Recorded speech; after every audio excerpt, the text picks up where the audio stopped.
કરીને આપે જાહેરાત કરી કે હવે હું 8મી ટર્મ નથી લડવાનો, શું છે?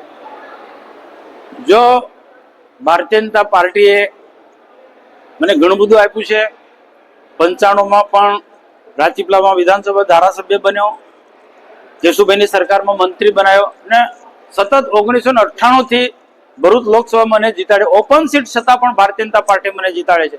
તો સ્વાભાવિક છે કે બીજા ઘણા બધા કાર્યકર્તા એ પણ આ ક્ષેત્રની અંદર આવવું હોય તો એના માટે મેં ઓપનલી કહું છું કે બીજા કોઈ પણ કાર્યકર્તાને મારે ચાન્સ આપવો જોઈએ.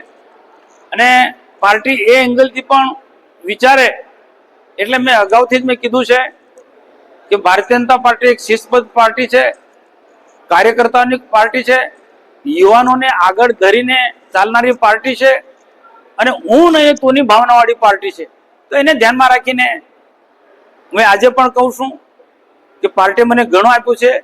તો હવે પછી બીજો મારા પછી કોઈ ને કોઈ ઉમેદવાર પાર્ટી નક્કી કરે એટલે 8મી ટર્મ સાહેબ આપ નહીં? એ પાર્ટીનો વિષય છે, પણ મેં મારી વાત મૂકી છે.